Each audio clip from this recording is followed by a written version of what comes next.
Burke's IRA contact who will give you explosives, so things like C4. You can start using them in your war, right? So he doesn't want that. So he gave the construction contract to Vito, but then promised Elman to give you, or sorry, to Burke, but then promised him to give you the whole district in his kind of out loud. And then when he got to the sit down, he agonized over it and ended up giving it to Cassandra and apologizing and promised that when he played the final game, he'd give everything to Vito. But let's learn a little bit more about Cassandra, because she's a very distinct character, and obviously, we'll have unique decisions about what districts and what work you'll give her.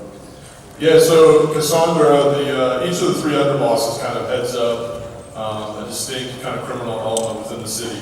So Burke heads up the Irish mob, Vito heads up what we call the Rebel Italians, and Cassandra heads up the Haitian gang.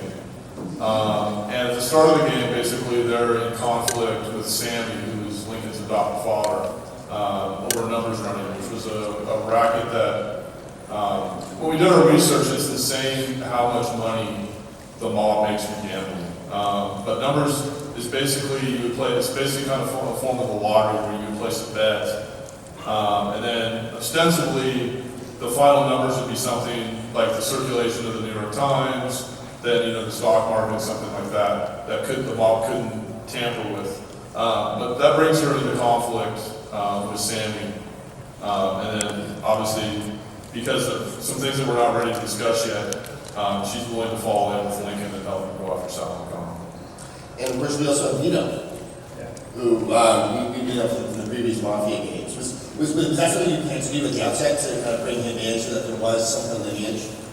Yeah, I mean, a big deal for us is, we want to make sure this felt like one cohesive universe, so we reference events from Mafia 2, we tie up some loose ends, and what we do from very early on, we want Vito in. As the story evolved, we kind of bounced back and forth between being a villain and, an antagonist and an ally, and now he's, I think, probably a little bit of both. But Vito's story is that, at the end of Mafia 2, he gets kind of shipped out and sent down to New Bordeaux. He sees it as a huge demotion, and he kind of gets put in kind of asked into the city, running kind of a small-time racket, and he's frustrated and pissed off about that. And he has never gotten along with Sal. This season was kind of carpetbagger who's coming down the spine.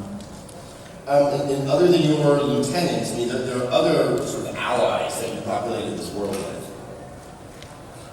Talk about that more? Yeah, sure. Sorry, I missed the picture on it. So this is John Donovan. He's a CIA operative, and he's the guy who works with Lincoln in Vietnam. And basically, after Sal wipes out everyone Lincoln loves, the first thing Lincoln does is get in touch with John Donovan. And Donovan basically provides kind of logistical and support for what he's going to do when he goes after Sal. And he also offers intel. So one of those kind of mentioned on briefly. But basically, Lincoln has dossiers on everybody, even the people who are ostensibly on his side. And that's something that Donovan provides him.